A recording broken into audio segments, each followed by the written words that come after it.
ou não foi? Você está ao vivo. Será que é verdade isso? Vou abrir aqui no meu celular para procurar. Parece que sim, estamos ao vivo aqui com a Simone e o Marcelo Gonzaga, sim, funcionando aqui já. Então, nossa convidada especial de hoje é a Simone Fusaro, fonoaudióloga, educadora e orientadora familiar há muito tempo. Pode falar quantos anos, Simone? Pode falar quantos anos? Quantos anos você é orientadora familiar? Aqui há uns 30 anos, certo? Mais ou menos. Então é exatamente. E o Gonzaga dispensa apresentação, né, Gonzaga? Você fica chateado que eu falo isso? Não, ao contrário, eu fico chateado de ter que me apresentar todas as vezes. Então pronto, então o Gonzaga já participou bastante aqui do programa, então não vou apresentar ele. Ele fica, eu não sei se ele fica chateado ou não, mas eu vou descobrir depois aqui da live. Então o tema de hoje é sobre disciplina. Como disciplinar as crianças. Esse é um tema que surgiu dentro de outras conversas que a gente faz aqui frequentemente, né? E aí a gente trouxe essa ideia, vamos fazer uma conversa especificamente disso. E logo me veio a ideia de convidar a Simone, então eu estou muito contente que ela está aqui com a gente, conversando sobre esse tema muito importante. E é bem oportuno, porque a gente está em período de férias, então os pais estão lidando com as crianças o dia inteiro, e é normal, natural, esses momentos de desordem, esses momentos acalorados aí, né, que as coisas saem do controle. Então, eu achei até oportuno que a gente esteja fazendo essa conversa hoje. Então, primeiramente, antes de eu mandar as perguntas aqui, Simone, muito obrigado por estar conosco. Imagina, obrigada a você pelo convite, é uma alegria estar aqui, né? E falando desse assunto que eu gosto tanto. Sim, sim. E Gonzaga aí, mais uma vez, obrigado pela participação. Você já é de casa aqui, daqui a pouco nem precisa de mim, já deixo só você e o convidado, vai ser até melhor, né? Você está doidinho para passar a bola que eu estou vendo. Então, primeira coisa aqui que a gente vê, né, assim, precisa dar bronca em criança, precisa de um cantinho do castigo. Como é que a gente faz para as crianças entenderem o que é um bom comportamento? Eu estava agora mesmo, antes da gente entrar aqui nessa conversa, lendo algumas coisas sobre neurociências. Tem algumas pesquisas que falam que a criança não tem o cérebro desenvolvido para entender a bronca, para refletir sobre o comportamento que ela fez. Será que isso abre um precedente? Então quer dizer que não é para dar bronca em criança, não é para pôr de castigo, para deixar fazer o que quiser? Como é que funciona isso daí, Simone? Dá uma ideia geral para a gente. Acho que está tendo, assim, muita confusão com esses conhecimentos, né, Maurício? Assim, a neurociência vai descobrindo um monte de coisas e é muito bom, né? Mas o negócio é o que a gente faz com isso, né?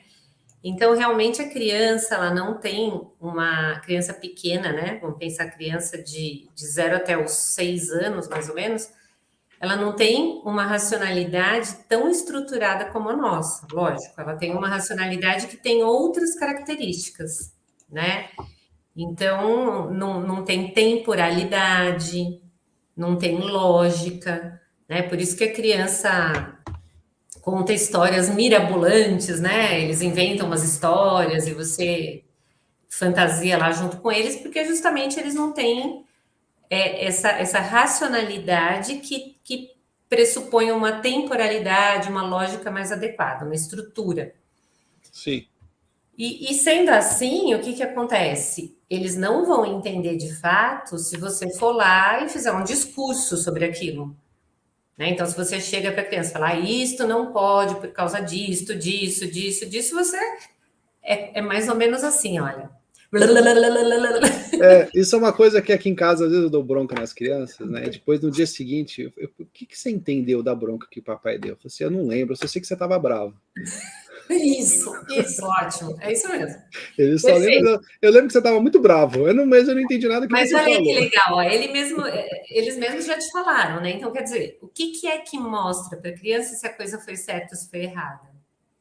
É muito mais a postura do pai e da mãe, né? Então, assim, a expressão facial, a entonação da voz, né? Você dizer que não quer aquele comportamento, então assim não, né? Então, na hora que as coisas acontecem, é isso que conta, né? Agora, lógico, eu gosto de dizer assim, né, que a gente às vezes se preocupa muito com a hora de colocar o limite, né? Com a hora, na verdade, com a hora que a criança transgride, a gente tem que pontuar.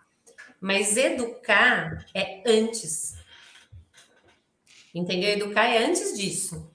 Então, quando que você conversa, lógico, sempre que eu falar conversa até os 6 anos, é conversar, né, na língua da criança. Então, Sim. usando uma história, né?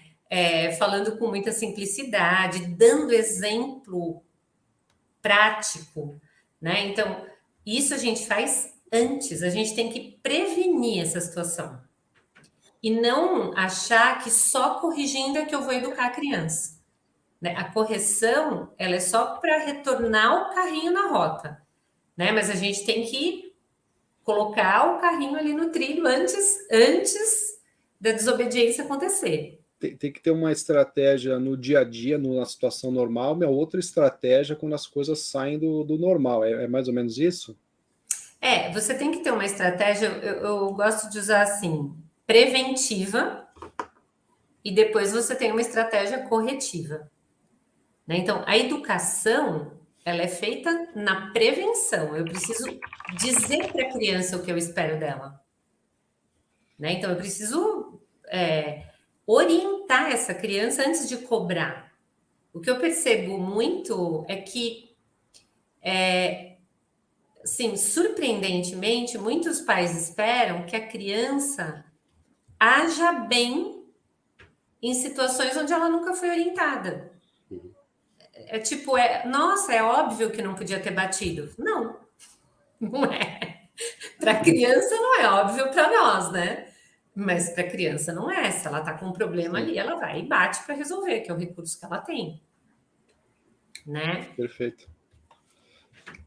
Então, bom, acho que... Fala, Gonzaga.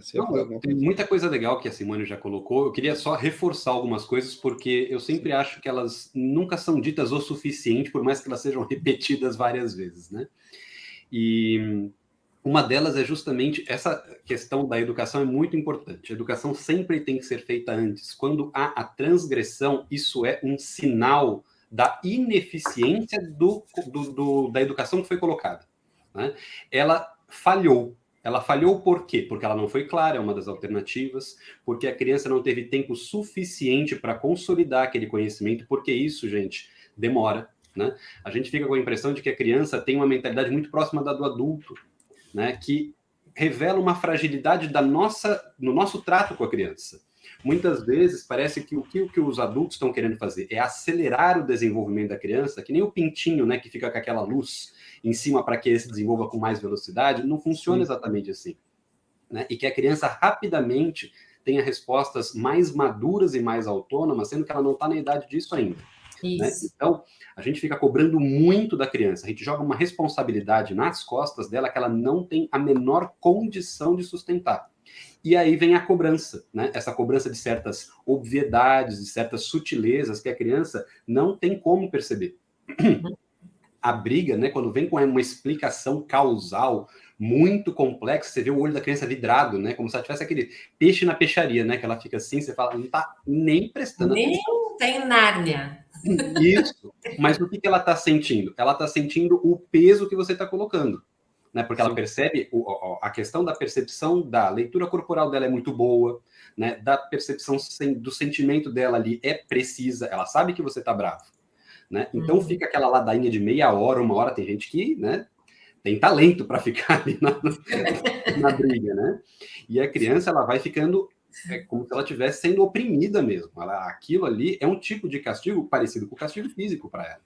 Né? A pessoa fala, não bato, eu só, né, aviso, eu só, para ela está muito próximo, viu? Sem querer assim criticar ninguém nem nada, a criança não faz essa distinção muito clara. Ela sabe que ela está sofrendo um constrangimento e ela fica com o peso daquilo. Tá? Agora, a conversa, como a própria Simone colocou, ela tem que ser feita na linguagem da criança. Né? O fato de ter ficado claro para você não significa rigorosamente nada. Tem que ficar claro para a criança, ela que é o objeto da educação que você está trabalhando. Então, você tem que ter esta certeza. Como que você tem? Observando o comportamento dela a partir daquele momento. Aquela história, eu brigo com ela todos os dias, ela não se emenda. Sinal de que esse input que você está dando não tem resultado, não é efetivo. Né? Você até falou, Marcelo, num vídeo que a gente publicou recentemente, que a criança é como se ela não tivesse aquela historicidade, aquela memória. Só existe o presente. Então. A Simone deixou isso claríssimo, no caso da Sim. temporalidade, né? Eu lembrei na hora dessa questão. Ela não tem experiência de vida ainda para saber passado, presente e futuro. Né? Você fala para ela, amanhã nós fazemos. Ela quase entra em desespero, porque o amanhã não é agora. O amanhã, para ela... Ela fala, né? A criança, é muito comum ela chegar e falar assim, amanhã eu fui na escola. Sim, também. Né? Você fala assim, ontem. Porque para ela não tem amanhã, ontem. Não é agora, tanto faz, né? Tanto faz. E por isso que não tem a noção de consequência. Sim. Né? Porque para eu ter a noção de consequência, eu tenho que ter a noção de temporalidade, de causa. Né? Então, isto que eu fiz agora traz uma... Então, não tem. Né? Então, a linguagem precisa ser muito prática, muito clara, né? E a orientação, ela precisa ser... Eu costumo usar assim, com as mães, eu falo, sabe tutorial? Tipo aquele tutorial do YouTube, você vai fazer um bolo e aí você vai lá, a pessoa tá mostrando tintim por tintim como faz aquele bolo. Com a criança tem que ser assim. Né? Você tem que dizer, olha, então a gente vai no supermercado. Você vai com a mamãe no mercado, a gente tá indo lá. Você vai me ajudar assim, eu vou fazer assado, entendeu? Então você diz aquilo que você espera dela.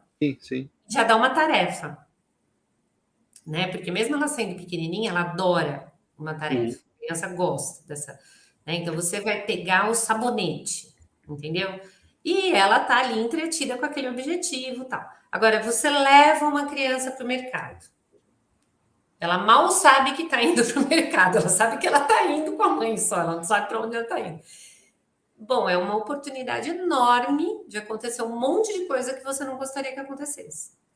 Né? Porque aí ela vai querer um monte de coisa que tem lá, porque são muitos estímulos para ela. Aí a mãe acha assim, poxa, mas ela pede tudo, né? Como se fosse absurdo, mas olha, né? É um paraíso. Claro. Essa questão da criança pequena querer ajudar, eu sempre falou, eu me lembrei de uma pesquisa que tem uma criancinha, acho que é até 3 anos de idade, e o pesquisador ele faz o quê? Ele derruba um objeto de propósito. E não fala nada. A criança, quase 100% delas, vai lá e ajuda. Ela pega o objeto e devolve, sem que ele fale absolutamente nada. Então, ela já tem naturalmente aquela vontade de ajudar, de fazer parte. Né? O Marcelo também comenta bastante sobre isso. A criança quer fazer parte daquele mundo do adulto, ela quer se enturmar. Então, na hora que ela percebe que alguém está com dificuldade de volta, ela naturalmente quer ajudar. Então, quando você dá pequenas tarefas para as crianças pequenas, inclusive eu estava vendo esses dias também uma pesquisa sobre isso, aquelas crianças rebeldes, mal criadas, né? A melhor coisa é você colocar ela como líder. Agora você é responsável por ajudar todo mundo. Você inverte aquela sensação, aquela vontade, aquela energia e coloca aquilo de uma maneira produtiva e a criança gosta, né? Sim. E quando você... Eu gosto bastante de fazer isso, esse tipo de orientação para a criança, também usando histórias. Né? Porque quando você está trabalhando com histórias, a criança ela entra muito no lugar do personagem, porque para ela a linguagem né, do faz de conta e etc. é muito rica. Então, quando você usa os personagens, até você mostra o que o personagem estava fazendo, ele é um exemplo, né? E aquilo você cria um link de comunicação com a criança. Porque quando você está numa situação de risco, você está vendo que está correndo o risco dela fazer algo que não é adequado ali, você pode chamar olha, mas será que o fulano faz assim? Aquele personagem, né? Como será que ele faz isso? Então, a criança se envolve.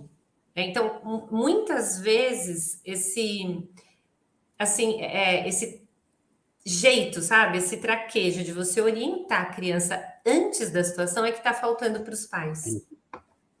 eu percebo que vai tudo muito no automático. É como se a criança nascesse sabendo, entendeu? Ela por osmose, assim, só por estar no mundo ali, estar em contato com a gente, tem que sair fazendo o adequado. Isso é uma coisa que eu já comentei, acho que com algumas vezes, por exemplo, tem alguns hábitos. Eu até criei aquele jogo dos hábitos, não sei se vocês conhecem, né? E lá tem várias coisas. Um dos elementos que eu explico ali naquele jogo, naquela ferramenta educativa, é justamente a incapacidade que a criança tem, inclusive os adultos, né? De lidar com tantos hábitos no dia a dia. Então você tem que. E na criança é mais fácil de ver. Você fala, escovar o dente, tem que dar descarga, você tem que fazer isso, tem que lavar a mão, você tem que...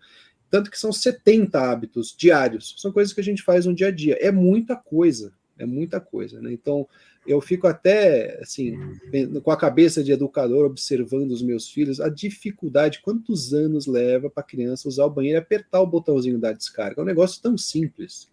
A gente está vendo esse negócio aqui? Você aperta esse botãozinho aqui e acabou. Tá bom, pai, amanhã eu faço. Eu amanhã não faz. E assim, passa anos. E a criança não aperta o maldito botãozinho, não importa, pode dar bronca, pode botar, faz qualquer técnica, ela simplesmente esquece. E não é uma maldade, né? É o que o Marcelo falou, essa questão da temporalidade que você falou, né? A criança está pensando em outra coisa. Só que você tem que ir lá todo dia, hoje você esqueceu, hoje você esqueceu, hoje você esqueceu. E a ideia daquele jogo lá não é nem dar bronca, né? Por isso que eu nem incentivo essa questão da punição, mas é a conversa. Lembra, você esqueceu de novo, olha, hoje aconteceu isso. Simplesmente essa conversa, né? Porque para mim parece que funciona mais por aí, né? Essa questão da bronca, aí eu lanço uma pergunta aí para Simone.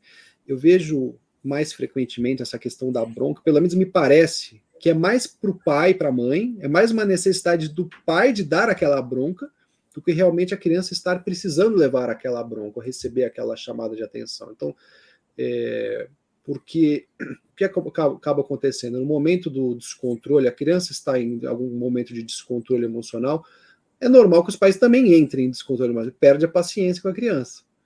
Então, essa necessidade do cantinho do silêncio, o cantinho lá da bronca, será que é mais para os pais ou não?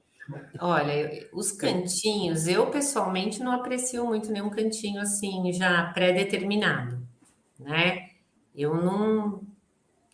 nunca vi muito resultado nessa estratégia, né? Quanto à bronca, Maurício, eu acho que assim, são situações diferentes. Tem situações que você corrige e ok, mas tem situações em que a criança precisa de uma continência. Sim, Ela precisa de uma continência. Então, mesmo quando tem essa situação da birra, por exemplo, então a gente sabe que o sistema límbico nas crianças está em alto funcionamento, então quando tem frustração, entra naquele ciclo, né? Então dá um curto-circuito ali, a amígdala cerebral começa a se manifestar e a criança fica com raiva. É uma manifestação de raiva. Que ela não consegue controlar. Então, ela precisa de uma ajuda externa para controlar. O que às vezes eu percebo é que existem muitas manifestações dos pais que são polarizadas. Então, às vezes, o pai entra em crise igual a criança, então grita a criança, grita a mãe, grita o pai, grita todo mundo e parece que só tem sistema límbico ali funcionando, né? Para todo mundo. E às vezes os pais eles ficam muito contemplativos naquilo. Eles ficam assistindo a criança, assim, esperando, né? Ela se controlar sozinha. alguma coisa acontecer, né? Ou como algumas vezes eu tenho feito algumas críticas, né? A vídeos que a gente vê aí na internet, a criança batendo na mãe e a mãe falando assim: calma, respire, a criança pá! Essa é uma pergunta que eu até tinha separado aqui, que é a seguinte: tem hora que nada funciona, a pessoa tem um cantinho, tem a estratégia dela ali, né? Tem um cantinho do castigo, tem, sei lá, qualquer coisa que seja. Tem hora que nada funciona e a criança parece que realmente saiu do controle. E essa de bater é muito comum, né? As crianças começarem a entrar em aquelas birras e bater na mãe, bater no pai, né? E aí eu vejo de tudo. O que você falou, deixa, simplesmente espera aquele momento horrível passar. Tem outros que batem de volta para mostrar, ó, você está me machucando e eu vou te machucar. Tipo, consequência. A criança precisa aprender que existe consequência. Bateu, bato de volta. Mas isso não é consequência. Isso não é bem uma consequência. Aí que eu digo, parece que o pai ficou com vontade, a mãe ficou com vontade de bater na criança e está justificando. Ela me bateu primeiro, então eu vou bater também. E coloca toda uma psicologia, né? A psicologia é legal essas pedagogias de psicologia são legais por causa disso. Dá para justificar tudo, né? A criança está me causando dor, eu estou batendo nela, não é porque eu estou com raiva, é para ela sentir que dói. Sentir que quando bate, dói, mas será que realmente isso é uma estratégia decente? Não, né? Na verdade, eu oriento a conter. Conter, você fala fisicamente. A criança está batendo, você segura ela. Você não deixa a criança te bater. Tá? Porque o que acontece? A gente tem que pensar que educar a criança, né? Eu gosto de pensar em objetivo. Se a gente não sabe o objetivo, a gente não sabe a estratégia melhor para usar. Perfeito. Então vamos lá. Quando eu estou educando uma criança, eu estou ensinando para ela o certo e o errado. Né? Então eu estou transmitindo valores, né? Eu estou ajudando para que ela conquiste virtudes, para que ela ganhe habilidades e competências, né? Então, se eu não mostro para ela está me batendo porque ela está descontrolada, ficou com raiva, ficou brava, não deixei fazer alguma coisa, ela me bate. Se eu não mostro para ela que isto não é aceito, isso é um valor, né? Não se bate nos pais, ponto. Né? Não se bate, muito menos nos pais. Então, ela não fica com esse critério, né? Quer dizer, eu tenho raiva. Deixa de ser uma possibilidade, deixa de ser uma possibilidade. E o que é curioso é que as crianças batem muitas vezes, e criança que nunca viu violência, né? Às vezes os pais são extremamente carinhosos, não tem ninguém batendo em ninguém, e simplesmente aquilo parece que vem de dentro da criança, parece que ela já sabe. Né? Isso. É um movimento instintivo, quer dizer, a criança se sente agredida com a frustração, né? Com o não, ela sente raiva daquilo. E instintivamente, hoje mesmo eu estava atendendo um casal que me trouxe o seguinte relato: falou assim, olha, ele bate, quando a gente diz para não bater, ele cospe. Né? Eu falei, nossa, piorou, né? Piorou um pouco. Então, eu falei, contém, né? A gente não precisa nem dizer naquela hora que a criança está fazendo isso, você não precisa nem ficar falando, não bate. Então, segura. Né? Segura a criança, fala assim, ó, calma. Mas eu tô segurando. Eu tô contendo, né? Agora, se você... Mas é uma firmeza e um tom firme, porém tranquilo. Você não vai gritar com a criança para ela parar. Que tem isso também. Tem gente até que chacoalha a criança e tem aquele perigo do descolamento, né? É perigoso fisicamente para a questão da cervical da criança. A criança tem a cabeça pesada, né? Em relação ao resto do corpo. Né? O chacoalhar na criança é extremamente perigoso. Eu não sei se aí teria que chamar um convidado aí, especialista em a parte física, né? Mas pode explicar, chacoalha o cérebro da criança, ele é extremamente perigoso aqui, né? Ela tem que ser com muita intensidade para ter uma compulsão. Sim, claro, mas ainda assim, né? Mas não importa, porque o pior não é só a questão física, mas realmente a criança perceber a falta de domínio dos pais, né? Quer dizer, é assustador. Porque se a gente se assusta com a criança que está na fase de não se dominar, muitos adultos se assustam. Imagine uma criança vendo o pai assim. Então, aí que tá. O Gonzaga, né? A gente perguntasse para o Gonzaga, a gente estava mostrando, pedindo uma coisa para a criança, fazendo outra, né? Você até comentou um negócio desse, né? A criança vai fazer o que você está fazendo, independente do que você está falando, né? Porque você, eu estou dizendo pai e mãe, né, em maior parte dos casos, é a referência primeira da criança. Ela te coloca nesse pedestal. É uma grande responsabilidade. Então, as formas como você reage são para a criança a orientação da forma correta de agir. Né? O valor não é só aquele que você transmite verbalmente, falando faça isso e aquilo. Isso é o menor da carga que a criança está recebendo. É muito do conteúdo emocional e muito da frequência como você próprio responde àqueles estímulos. Né? Tanto que eu tinha falado, uma coisa péssima para você dizer para a criança é não faça como eu fiz, faça diferente. Ela não vai fazer diferente. Isso é só reafirmar que ela vai fazer igual. Ela não quer se distanciar daquilo. A criança é um novato no mundo. Quando a gente entra de novato em algum lugar, o que a gente faz? A gente olha quem está lá há mais tempo e tenta imitar na medida do possível. A criança faz a mesma coisa. Né? Então você fala, olha, eu tenho esse caminho todo que eu persegui. Tudo que eu fiz que eu posso te orientar. Não faça nada. Vá sozinha na selva. Demora para... Mas essa questão de usar o pai e a mãe como mau exemplo, tem gente que fala assim, eu quero ser qualquer coisa menos igual ao meu pai.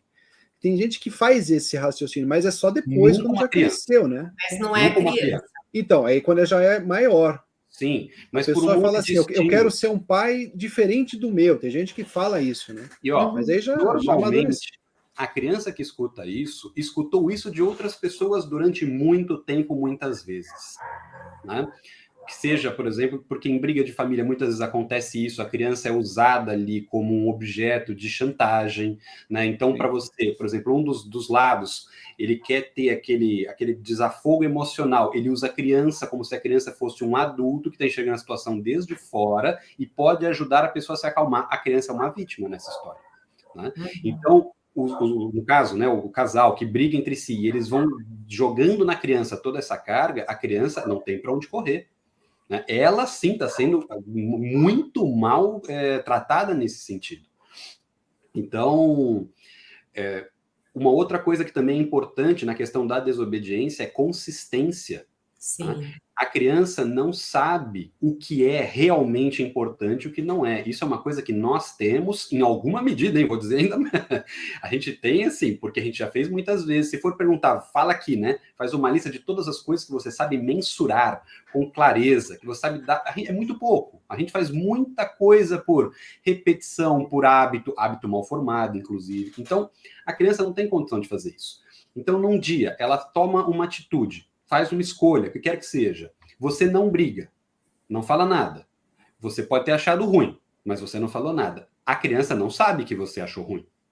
Então, aquilo foi um comportamento que já foi ratificado. No outro dia, acontece a mesma coisa. Você fala, não, eu não vou brigar, porque eu vou ficar brigando toda hora. Dá 3, 4 dias de repetição de comportamento. No quinto, você briga por aquilo. A criança fala, ué. Exatamente. Aconteceu aqui. E aí essa falta de consistência confunde a criança e às vezes gera até e gera um estresse porque parece aleatório, né? Isso é que é o grande. Para a criança é aleatório. Ela não tem como acompanhar esse movimento mental de que foi tolerado uma vez, foi tolerado 2, ela não tem como fazer isso. Ai, não, a gente estava na casa da vovó, eu não falei nada. Bom. Isso.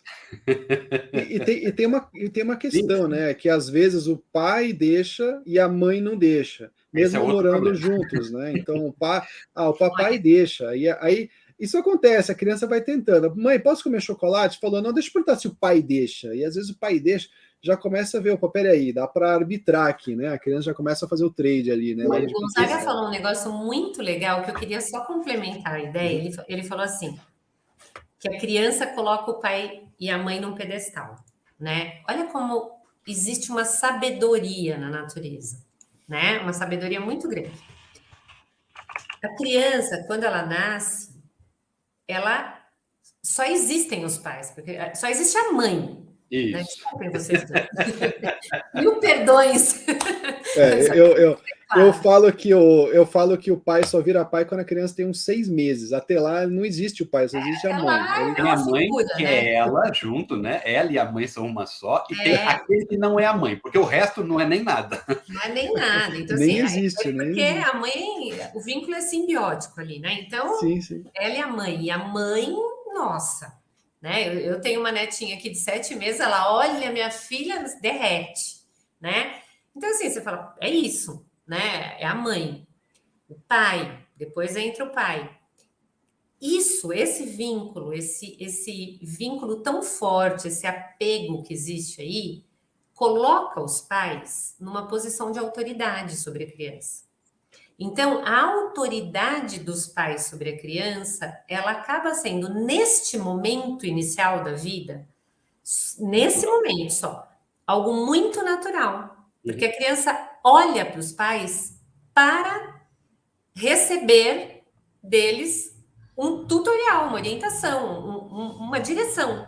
A criança tem nos pais isso.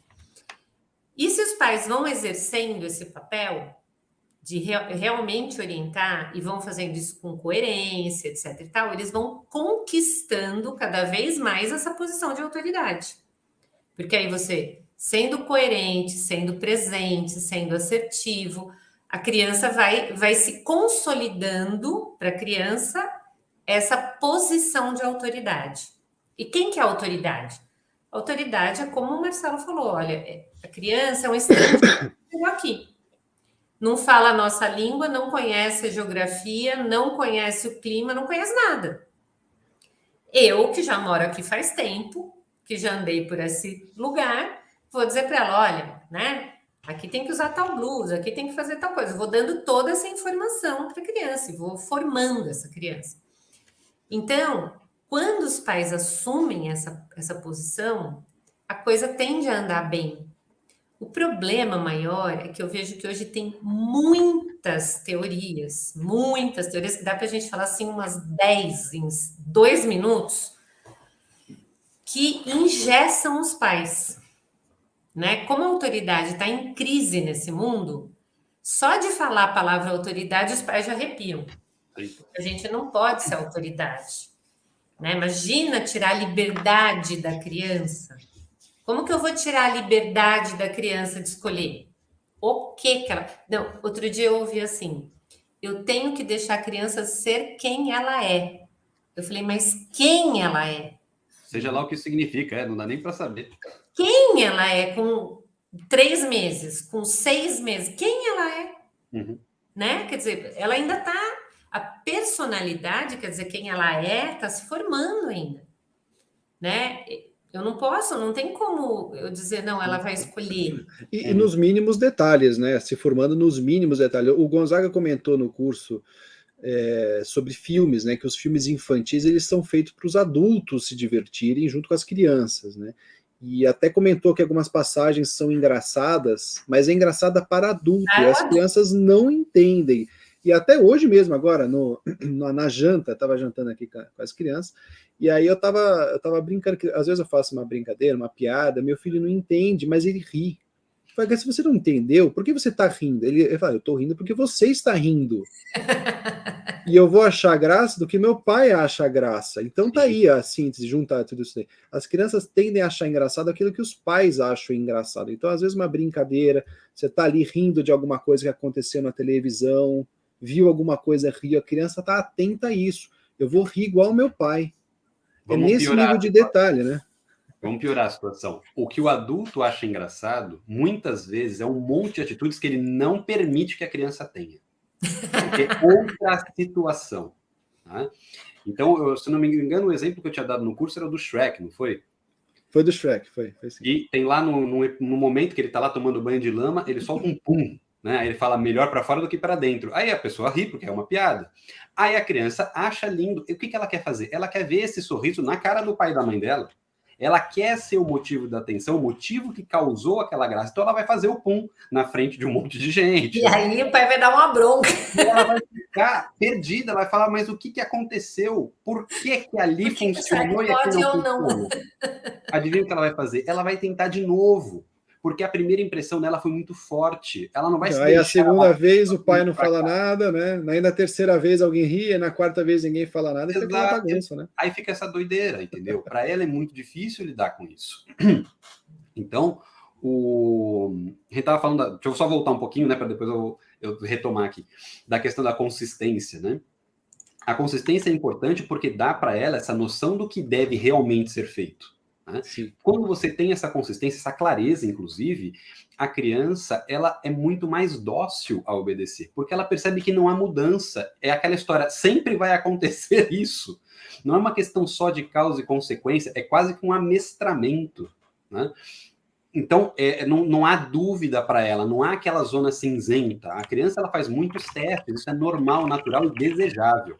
A criança que não faz testes tem uma coisa estranha acontecendo. Né? Por quê? Normalmente a criança pequena dá muito trabalho porque justamente é isso. Ela está reconhecendo o mundo ainda. Ela está vendo como é que a coisa funciona. Porque ela está pegando essas primeiras experiências para consolidar o chão, o fundamento daquilo que ela pode fazer e não pode. Quanto mais confuso isso for para ela, mais vezes ela vai ter que testar. E isso vai sendo prorrogado, vai sendo jogado para frente. Quando você tem adolescentes, por exemplo, que são muito rebeldes, você vê que um monte desses problemas aconteceram lá atrás, desde que era criança.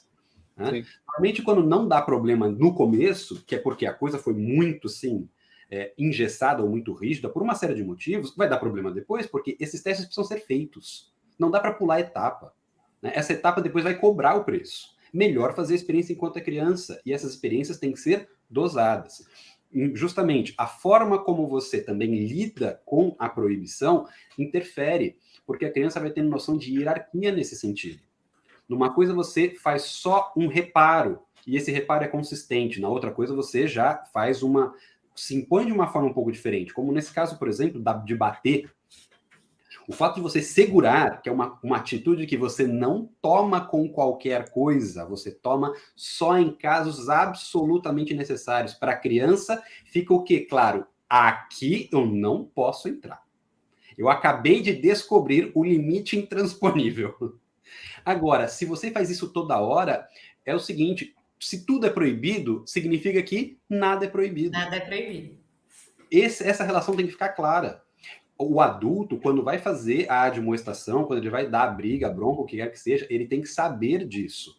As coisas têm pesos diferentes e elas não podem ser cobradas da mesma forma. Senão a criança não consegue compreender a gravidade dela, por exemplo, rabiscar o caderno e dela dar um soco na cara de alguém. Sim. Se em todas as vezes ela lida com um escândalo, com um adulto descompensado, que vai lá, que é grid, para ela fala, bom, tudo bem, então eu rabiscar e dar um soco na cara é a mesma coisa. É na mesma. É a mensagem que fica. Na outra conversa que a gente teve sobre essa questão de disciplina, eu tinha comentado sobre algum comportamento dos pais, que eu vejo isso com uma certa frequência. Mas a criança faz lá, tá fazendo uma bagunça, vai lá e quebra um vaso, não acontece nada. Aí vai lá e rabisca a parede, não acontece nada. E os pais vão lentamente, eles vão se irritando. Eles vão ficando irritados, mas eles não falam nada. Daí a criança já quebrou um vaso, já riscou a parede, daqui a pouco ela derruba um copo d'água, não fala nada. Aí, de repente, a criança vai lá e, sei lá, faz alguma coisa mais simples, sei lá, tropeça. Aí o pai explode, a mãe explode de raiva, quando ela fez uma infração pequena, depois de ter feito várias infrações graves, digamos assim, vamos chamar dessa forma, só que aquilo foi estourando, foi acumulando, o pai perdeu a paciência numa infração aleatória, às vezes. E às vezes a criança nem fez nada de muito grave, mas o pai perdeu a paciência. E aí cria todo esse caos, essa falta de estrutura. Então, tudo bem quebrar o vaso, tudo bem derrubar o copo, mas não é tudo bem, por exemplo, sei lá, fazer uma besteirinha, derrubar um lenço, por exemplo. Sei lá, eu inventei qualquer coisa. Fazer um adendo, então. A gente está falando essas coisas, né, que é mais como se fosse um alerta e um chamado de atenção do que assim, se vocês errarem uma vez, está tudo perdido, né? Vocês são péssimos pais, péssimos educadores. Não é nada disso. É justamente, nós todos somos seres humanos, isso tudo vai acontecer mais de uma vez, diga-se de passagem, entendeu? O importante é isso ser um chamado de atenção, você se perceber caindo nesses inconvenientes, nesses maus hábitos e falar, bom, eu tenho que tentar evitar na medida do possível. Eu já falei isso outras vezes, vou repetir agora. A educação é uma coisa muito difícil, de alta responsabilidade. Mas ela também, especialmente quando a gente lida com crianças, com os nossos filhos em especial, ela tem um bônus, vamos dizer assim. Demora muito para ficar impossível de arrumar. Sim. Você tem que errar consistentemente por anos para não dar mais para arrumar. Então é o seguinte, se você erra de vez em quando, é a vida normal acontecendo, gente. Claro. O problema é quando você erra convicto. Aí começa a dar problema. Sabe qual é o grande problema, eu acho? Que as pessoas às vezes não estão conscientes do papel educativo delas. Uhum. Então, nós que somos pais educadores, então você já entra nisso sabendo o que você está fazendo. Mas a maioria das pessoas não tem essa noção da importância que elas têm na vida dos filhos. Uhum. De que o que elas fazem ali, fazer ou não fazer, quando eu ajo, quando eu omito, eu estou educando. Sim. Né? Então, quando você não tem esse objetivo claro, quando esse pai que o Maurício diz assim, né? Olha, teve coisas graves, ele não falou nada, e de repente tem uma coisinha. O que ele fez? Ele não teve o menor propósito educativo, ele só, quando deu o limite dele, ele reagiu. Isso. Né? Ele não estava envolvido, e nem sempre isso é por mal, é porque Sim. o pai põe na escola, para a escola educar. O pai estava com a estratégia, assim, me parece que os pais ali estavam com aquela estratégia, se é que a gente pode chamar de estratégia, eu vou deixar a criança à vontade, eu não vou fazer nada. Só que Ela vai aquilo aprender. não, deixa ela à vontade. Se quebrar, tudo bem. Não, é só um vaso, é só um copo d'água, só quebrou a televisão. Mas só que chega uma hora e fala, não, peraí. De repente chega uma hora e fala, não, peraí, não tá funcionando, passou do limite. Que limite? Eu não sei. Agora estourou, não sei qual é o limite, mas estourou. E aí acontece a intervenção, né? E você sabe que tem coisas acontecendo, Maurício, que eu queria só, assim, porque aqui a gente está falando muito de que quando você vai orientando a criança, funciona, né?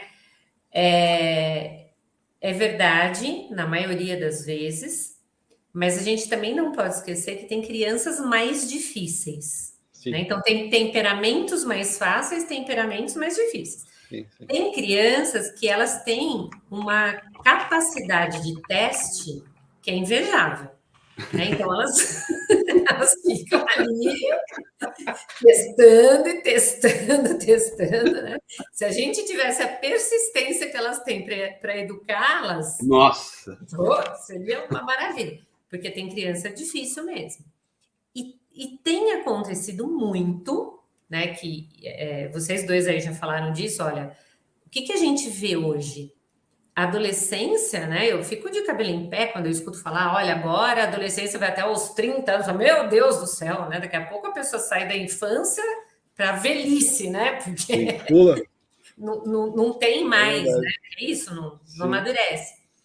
Mas o que está acontecendo muito hoje? Eu faço orientação de pais, né?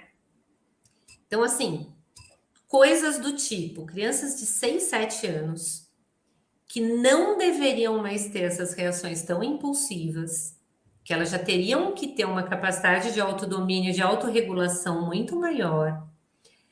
Simplesmente, se elas têm uma lição que elas não estão conseguindo fazer, ou precisam fazer a lição num horário que elas não gostariam, saem pela casa, pelo apartamento, derrubando coisas, derrubando varal com roupa, jogando quadro no chão. Quer dizer, uma coisa que você fala, ué, né? Olha que desproporção que vai acontecendo. Então, olha o estrago que vai acontecendo quando não fica claro para a pessoa, para a criança, o que vai ser aceitado e o que não vai ser aceitado. Filme de terror agora, hein? Oi? Vou fazer o filme de terror agora. Se faz isso com 6, imagina com 10, com 12, com 15, com 20. Isso só escalona, gente. Só melhora. Quando os pais me contam umas histórias que eu falo, gente, eu não estou acreditando o que acontece. Não tem alternativa. E a partir de um certo estágio, a criança deixa de destruir a casa e começa a destruir a si mesmo. Para falar, olha, eu vou destruir a casa, você não liga para casa, você liga para mim. Agora eu vou destruir o que você gosta, que sou eu mesmo. E a criança começa um comportamento autodestrutivo, né? Uma frase do Jordan Peterson que eu acho interessante, que é... Eu vi ele falando em algum lugar, um negócio assim, que quando você vai educar os seus filhos, tome cuidado para não torná-lo odioso aos olhos dos outros. Isso é muito bom, muito bom. Porque ele vai ter que viver em sociedade. Se você não prepara o seu filho para viver no convívio com os outros, você deixou ele despreparado para uma das coisas mais importantes e fundamentais que ele vai fazer na vida. Ou seja, foi um fracasso essa educação. Então, todo mundo que quando olha para o teu filho fala, pelo amor de Deus, eu não posso deixar o meu filho nem saber o nome dessa pessoa, a coisa está meio desencaminhada. Sabe o que está mais acontecendo? Que, assim, é triste, mas é o que está acontecendo. Os pais procuram porque eles não estão mais suportando o filho. Lógico. Eles não estão mais suportando, porque... É uma soma de pequenos... O que o Marcelo falou de ser... Você tem que errar consistentemente, mas isso acontece, né? Sim, acontece. Porque quando não tem essa estratégia, você vai fazendo o que dá vontade, assim.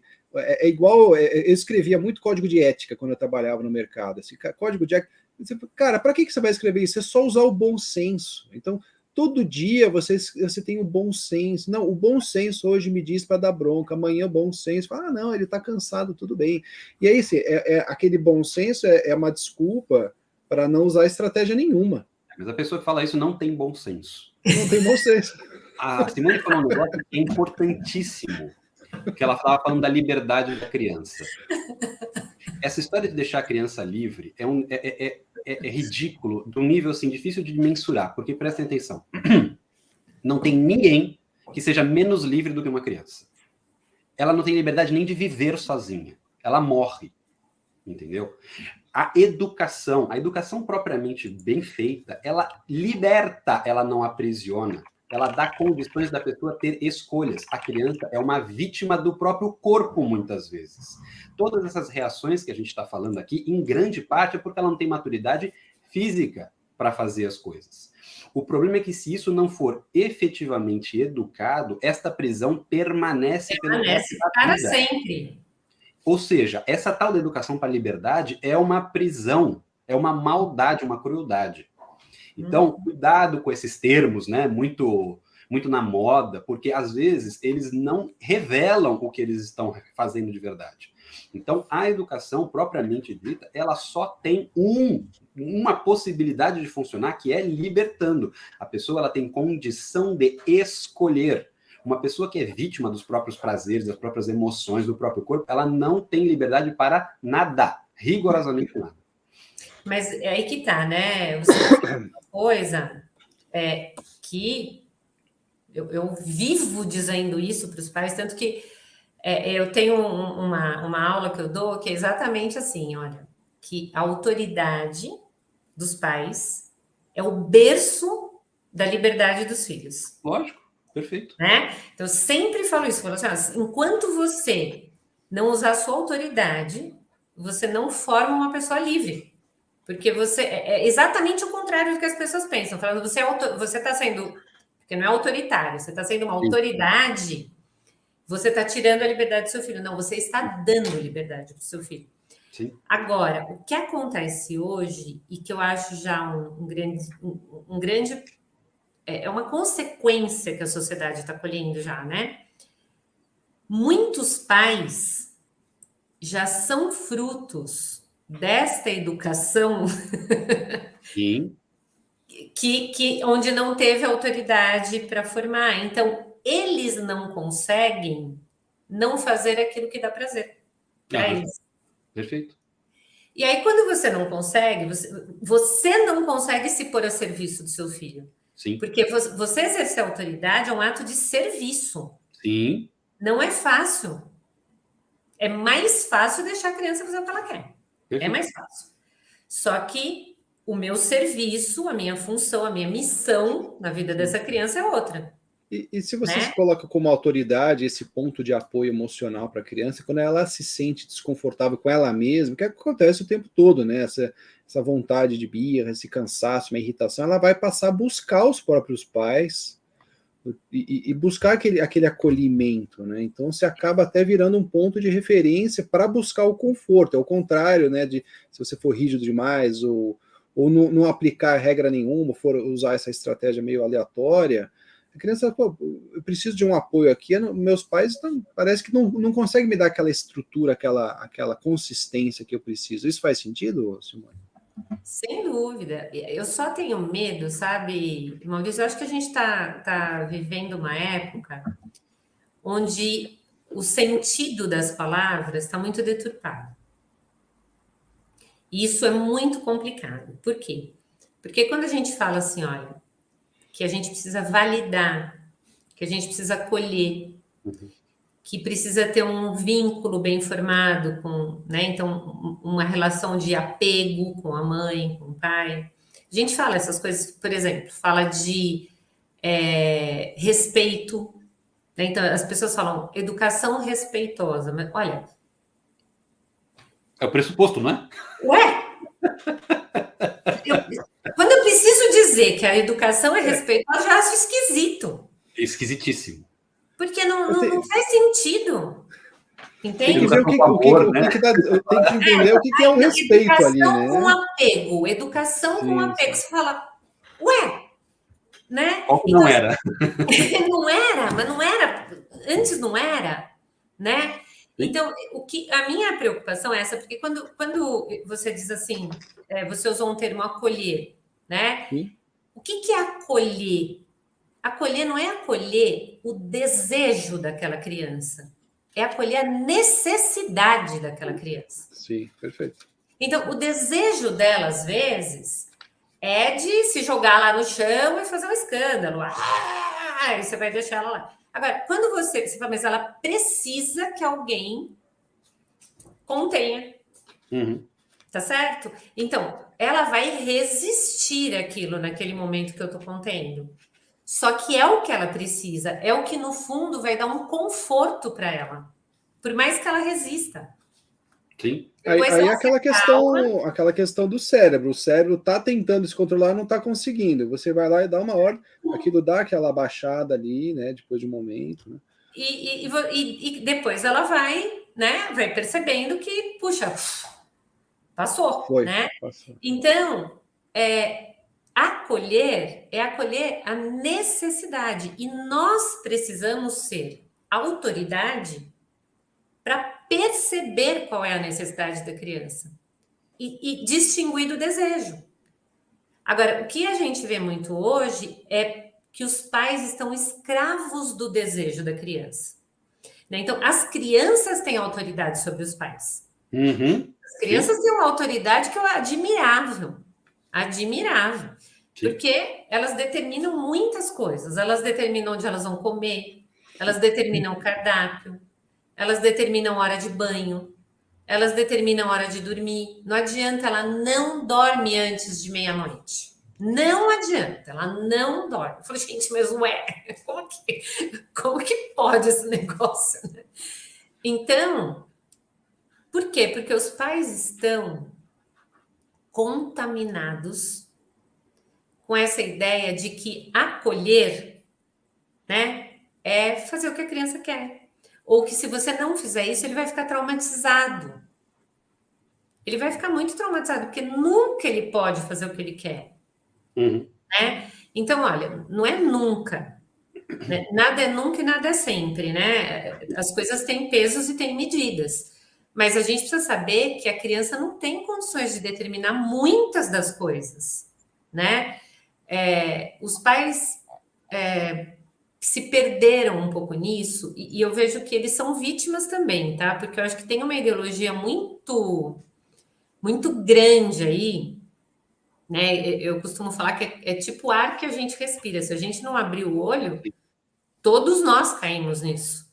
Né? Todos nós caímos nisso, porque o sentido das palavras está muito diluído. Né? Então você fala de desmame gentil. Né? Você fala assim, olha, precisa fazer um desmame gentil. Eu falo, gente, mas quer dizer que como que é isso? É que se a criança não consegue largar o peito até os 5 anos, você vai ficar dando mamar para ela até os 5 anos, porque a gentileza pressupõe que ela decida. Agora não quero mais mamar no peito da mamãe. Entende? Então, assim, olha, às vezes é muito gentil você limitar uma coisa que você está vendo que não tá mais trazendo benefício para aquela criança. É de uma gentileza enorme. muito mais. Deixar a criança resolver esse tipo de coisa é uma crueldade. É uma Ela crueldade. não tem como fazer isso, né? E que criança que ia preferir uma situação desconfortável a uma situação confortável? Nenhuma. Isso não é uma coisa que uma criança tem condição de fazer. O adulto consegue fazer um sacrifício porque ele tem noção de temporalidade, de causa e consequência. Então ele faz um sacrifício momentâneo porque ele percebe, ele sabe que aquilo vai dar muito mais benefícios. E ele faz essa escolha pela criança porque a criança não consegue agir nesse domínio. Então, aí é essa história. Olha, eu sei que você está sofrendo muito. Eu entendo perfeitamente o seu sofrimento. E você não vai mais fazer mesmo assim. Eu dou um abraço. Sorte, eu vou te ajudar. Estamos juntos aqui. Pode me chamar, eu estou aqui para você, mas isso você não vai mais fazer. Um abraço. Dá tchau, entendeu? Se quer ali fazer uma cerimônia, até posso fazer, não vai mais acontecer. Por isso que o uso das palavras nunca e sempre são arriscadíssimos. Não use para a criança. A criança é literal. Você vai falar, ela vai achar que tem que ser sempre ou nunca. Se você descumprir, ela não vai esquecer. Ela fala, se pôde dessa vez, que pode vez que não pode? Opa! E ela vai testar por anos. Por anos. Ela não vai desistir. Aquele e ela testa com mais intensidade. Lógico. Porque então, ela já palavras... viu que chorou, né? Quantas histórias de desmame que eu acompanho? Quantas? Então, assim, ai, mas olha, era a terceira noite que ela não dormia. Eu falei, putz! Uhum.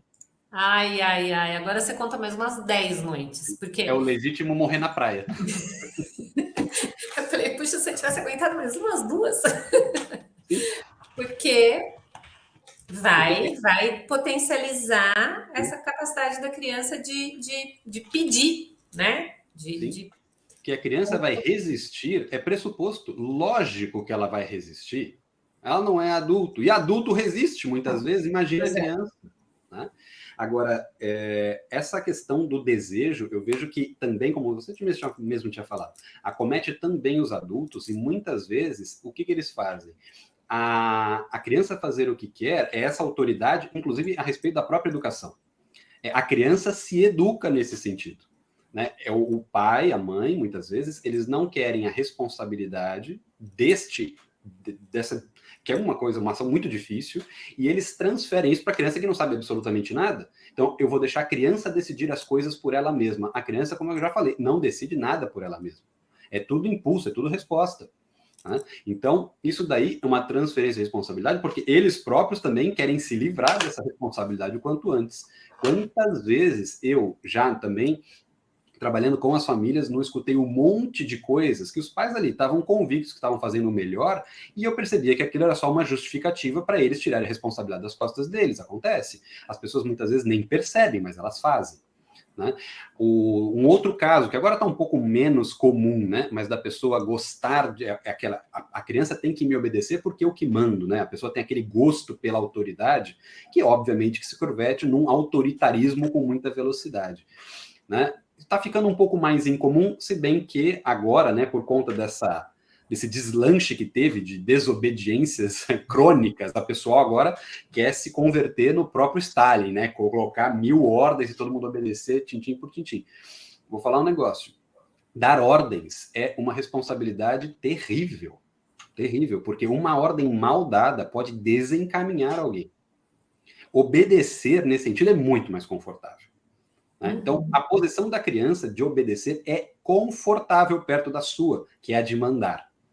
A responsabilidade de dar a ordem correta é muito alta, muito importante e não pode ser transferida na maior parte das vezes. Nesse caso, ainda mais com criança pequena, essa responsabilidade é dos pais. E eles têm que cumprir isso com todo o peso que esse tipo de decisão oferece. Né? Que é o que a gente também vê muitas dessas pessoas hoje, né? Não querem nem ter filhos porque não querem assumir esse tipo de responsabilidade. Eu ainda acho que é uma preservação daquela infância que já devia ter sido abandonada faz tempo, né? Mas, de qualquer maneira, é uma fuga de responsabilidade, né? É o Peter Pan que quer viver como criança para sempre. E, mas, às vezes, delega para a criança essa responsabilidade, às vezes para babá, para empregada, para avó ou para a escola.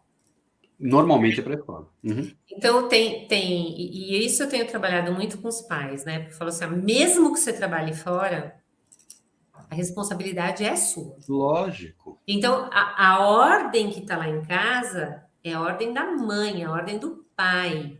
E você que tem que ter recursos para ver se aquilo está sendo cumprido. Porque não adianta falar assim, olha, eu não consigo desfraldar a criança porque a avó não desfralda. Ela não tem paciência de desfraldar. Tá bom, então a gente não vai poder deixar com a avó nesse momento. Porque não dá para a criança ficar usando fralda até 10 anos, né? Olha, mas a babá não faz a criança ler. Bom, mas então a gente vai criar uma estratégia. Você vai escolher esse livrinho com a criança à noite, você vai combinar com ela, vai deixar lá um lembrete para ela e vai dizer: olha, quando eu chegar do trabalho, você vai me contar essa história.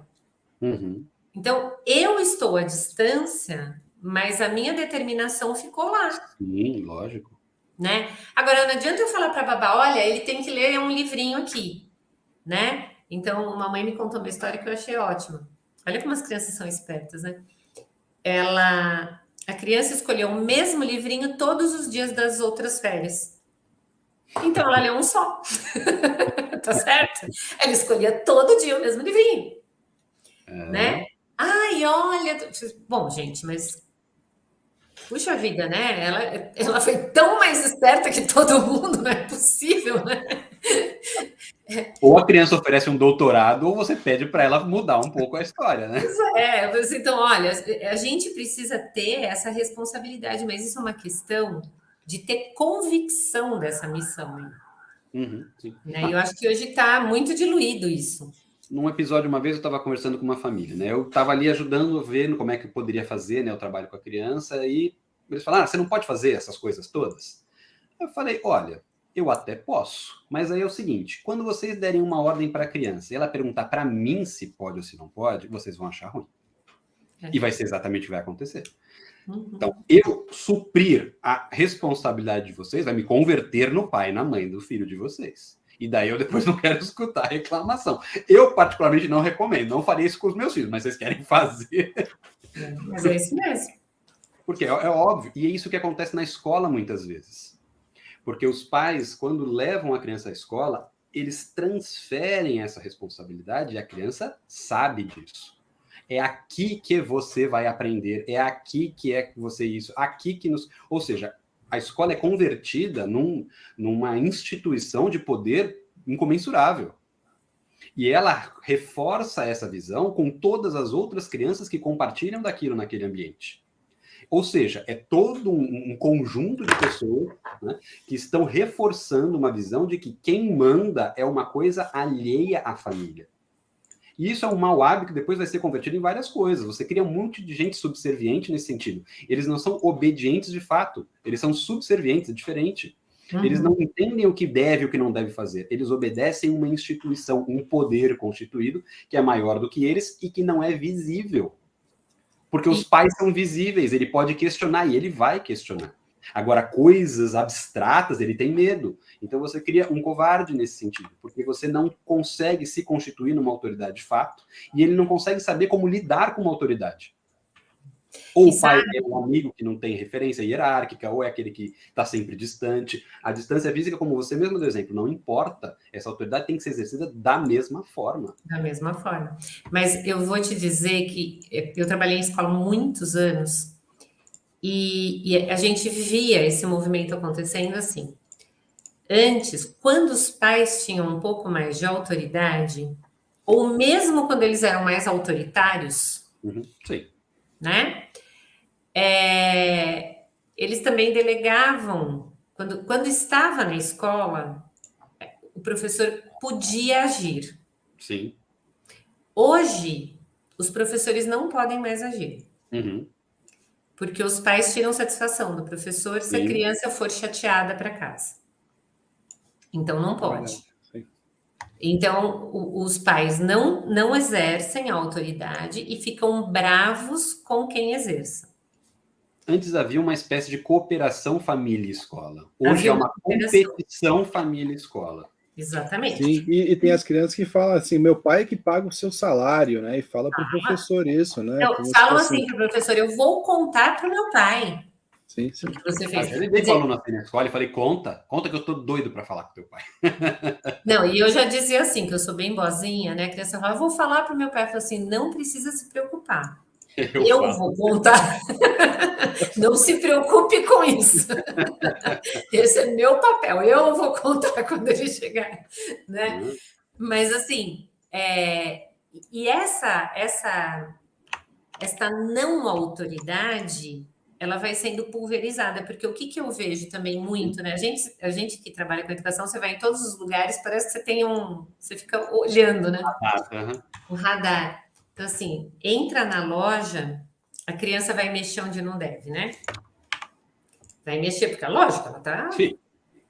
tá na dela, ela tá fazendo o que tá esperado, né? Sim. Aí a mãe diz assim: olha, aquele tio lá vai ficar bravo com você, né? Eu falo, ué, mas quem é aquele tio lá? Uhum. Depois outra, ele vai ficar bravo? Ele quer mais é que a criança fique lá e que a mãe fique, que acabe até comprando alguma coisa porque ficou culpada que a criança mexeu nas coisas lá. Ele quer que compre, né? Não é ele que tem que não querer esse comportamento, é a mãe. Ou é o pai que tem que dizer, olha, não importa, mas nem que ele queira esse comportamento, eu não quero, Isso. tá Uhum. certo? Por quê? Porque o valor que está sendo ensinado aqui nossa família. Nesta casa nós agimos assim. Este é o valor. É isso que forma o juízo crítico da criança. Esse é o legado. Essa é o tesouro que a gente dá para a criança. Né? Então, assim, na nossa família, nossa crença, nossa cultura, o nosso valor é esse aqui. Né? E quando ela recebe isso, ela tem o que negar. Então, se depois, quando ela crescer, ela falar, não, não, mas isso aqui não me serve, Uhum. aí ela está sendo livre, né? Ela Sim, vai falar, pô, isso aqui não quero. Agora, quando você não dá nada para essa pessoa, ela não tem nem o que negar, uhum. entende? Então, sai por aí sem norte, absorvendo tudo que vê, né? Que são esses adolescentes que estão super, super perdidos, Sim. né? Que vão Então, ser acho que... adultos perdidos também. Oi? Que vão ser adultos perdidos também. Também, né? Então, acho que Eu assim, tô, essa coisa da educação, a gente fala de disciplina, né? Mas no fundo, no Lógico. fundo, né, é todo esse processo educativo, que quando você vai desenvolvendo ele bem, É um combo, né? Vem tudo junto. vem tudo junto. eu ia comentar que eu tenho 1 milhão de perguntas aqui, mas eu vou dar prioridade para algumas perguntas que o pessoal mandou aqui. Posso colocar aqui na tela?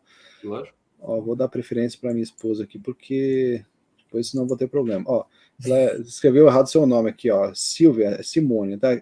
O que de fato traumatiza uma criança? Até onde deixar a criança escolher determinar o seu momento? E aí eu continuo aqui, ó. Pois agora é muito comum ouvir até mesmo o pediatra dizendo para deixar a criança mais livre para escolher. Por exemplo, o momento de tirar a chupeta, pois senão pode traumatizar. Pois é. Eu não estou falando que isso está no ar, que as pessoas respiram e quando elas nem percebem por onde entra essa ideia. Gente, trauma. É engraçado que ninguém pensa que pode traumatizar uma criança, ela se vê com 10 anos chupando uma chupeta e sem conseguir largar. Uhum. Sim. Ninguém pensa nisso. É um negócio engraçado. Eu falo, gente, mas olha, o trauma, ele precisa ser uma situação grave, né? Então precisa ser uma situação grave, marcante e repetida. Raramente uma experiência traumatiza a criança. Ou traumatiza qualquer um de nós, né? Não traumatiza. Então, precisa ser algo muito, uma violência grave, uma perda grave, um evento grave, né? Isto sim pode causar um trauma. E o que é legal da gente saber?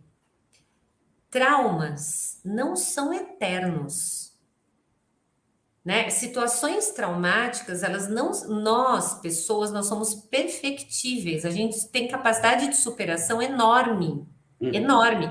Então, um evento que pode não ter sido muito bom, o Gonzaga falou aí, eu achei bem legal, nós somos imperfeitos.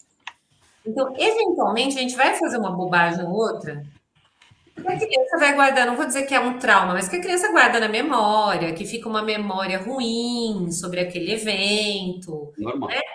E ok, depois a gente pode conversar, a gente pode elaborar, a gente pode transformar isso numa brincadeira.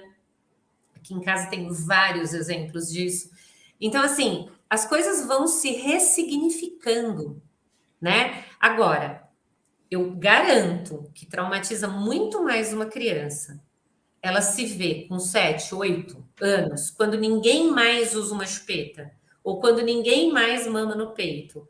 Ela lá, dependente disso, porque ninguém ajudou ela a descobrir o potencial e a capacidade que ela tinha de se libertar disso, né? Então, aí sim, eu acho que é uma experiência meio traumática, porque ela deixa a pessoa pequena.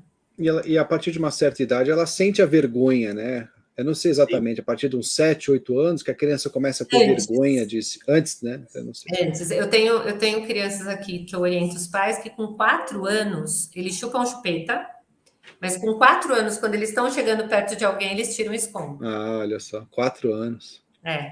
Entendeu? Então, já percebe que, assim, isso aqui não está mais combinando comigo, né? Só que não tem condição de tirar sozinho, a gente precisa dar uma ajuda. A gente precisa contribuir. Vou fazer um adendo na tua resposta. Pode, Simone? Claro, claro. Uma outra coisa que aí sim é possível traumatizar é você dar àquela experiência um valor que ela não tem. Sim. Então, a chupeta, que é uma coisa, assim, é um suporte, assim, bem dispensável em alguns casos, em outros casos um pouco menos, mas assim, que a retirada dela tem que ser tratada com naturalidade. Isso não é o evento da vida da criança, né? Que aquilo é o divisor de águas, ela era uma antes e vai ser outra depois. Aí o que está acontecendo? Você está revestindo a situação de um simbolismo, de uma importância que a situação nunca deveria nem chegar perto de ter. Aí você vai arranjar um problema para você. Né? Isso é bem legal que você está falando, que eu estou escrevendo um material aqui e encontrei uma pesquisa. Eu sempre falo muito do poder da palavra dos pais. E eu encontrei uma pesquisa falando que quando a gente pensa em autoestima, olha que coisa legal, acho que vem bem de encontro com essas perguntas. Quando você pensa em autoestima, está vinculado a criança perceber as competências dela para realizar coisas que são próprias da sua cultura, né? Então, sei lá, a criança conseguir fazer atividades que atribuem a ela e que são comuns na cultura dela, né? Isso vai mostrando, a criança vai percebendo a sua competência e vai ganhando autoestima. E uma pesquisa que foi desenvolvida aí, acompanhamento longitudinal de 514 crianças, mostrou que a percepção da competência da criança tinha muita relação com a percepção que os pais tinham da competência da criança. Então, olha só, quando o pai mapeia isso para a criança, quando ele fala, quando ele atribui um sentido, ele constrói isso junto com a criança. Por isso que eu sempre falo, eu falo para as mães assim, o negócio é o seguinte, quando você vai tirar uma chupeta, você não pode falar assim, filhinho, olha, nós vamos tirar a chupetinha, tá bom? Viu? Mas, olha, nós vamos dar para o coelhinho. Gente, pelo amor de Deus. Chega para a criança e fala assim, olha, você tá grande. Sabia que você já consegue dormir sem a chupeta? A gente vai escolher aqui, ó. Você vai escolher um boneco, você vai escolher um não sei o quê, você vai abraçar ele, porque isso aqui nem vai precisar mais dessa chupeta. Você vai conseguir. Você vai sentir vontade. Eu sei que você vai sentir vontade, porque a gente sente mesmo vontade. Mas você é forte, você vai superar essa vontade. É outra coisa. Agora, se você vai nesse lenga-lenga com a criança, ela vai chorar a noite inteira. Ela começa a chorar na hora que você dá a notícia já. Você já coloca como alguma coisa sofrível, né? É sofrível, vamos sofrer juntos. Ou você Vamos pode se sofrer colocar. juntos, se esfaqueia, né? Olha, meu Deus. Então, o pai e a mãe, eles precisam ter essa capacidade de contaminar a criança com aquilo que é bom, né? Sim, sim, perfeito. Vamos ver mais pergunta aqui. Tem uma interessante do, eu não sei o nome da pessoa, Quinho. Vamos ver aqui, ó. Ele comentou mais cedo aqui no chat que ele é professor e está aprendendo muito e agradeceu aqui a live. Agora a pergunta dele é: pode deixar a criança fazer tudo, colocando para ele apenas as regras? Eu imagino, como sendo professor, que ele também está pensando aí na dinâmica da sala, várias crianças de uma vez. E se você estiver ainda ao vivo aqui com a gente, aqui eu puder explicar um pouquinho melhor, mas eu estou pressupondo que ele está falando como professor da turma dele. Como é que faz quando tem um monte de criança ali, com hábitos diferentes, famílias diferentes, temperamentos diferentes? Como é que você... Que dica a gente pode passar aqui por Quinho em relação à disciplina? Bom, pode falar. Pode falar, fala. Não, um problema quando fala em regras é também em relação à precisão dessas regras, né? Quanto mais abstrata a regra, mais difícil é da criança entender e, consequentemente, dela obedecer. A criança... E aí vem a consequência, né? Você vai dar regras com que nível de pormenor, entendeu? Você vai entregar um vademecum, né, para a criança, um calhamaço de 450 páginas com todas as regras que ela tem que seguir ou deixar de seguir. Porque dependendo da idade da criança, é isso que precisa. A regra para ela é um negócio assim, mega específico. A criança ela tem que ter alguma liberdade de agir, sim, porque como a gente já tinha falado várias vezes, ela está explorando o mundo. Se você nega para ela essa perspectiva de exploração, ela não vai se desenvolver. Isso é importante. Então, estabelecer, mais do que regras, estabelecer limites, né? E esses limites, como a gente também já tinha comentado antes, eles têm que ter a sua dose. As situações onde você corrige, né, mas permite alguma transgressão, isso tem que ficar óbvio, que é uma coisa tolerável, mas não é bem aceita. Tem coisas que são intoleráveis, elas não podem acontecer. Isso vai fazendo com que a criança tenha mais segurança na experimentação. Então, ela sabe que ela pode fazer uma coisa ou outra, que pode muitas vezes não ser bem visto, mas que ainda assim tem uma certa margem de tolerância. E tem coisas que ela não pode fazer. Por exemplo, numa sala de aula, uma coisa que é costumeiramente falada é que não pode ter conversa. Mas as crianças vão conversar. E o professor sabe disso, né? Então, isso pode ser melhor trabalhado, lógico, não só pode como deve, né? Mas é uma coisa que tacitamente ela é percebida numa situação de escola.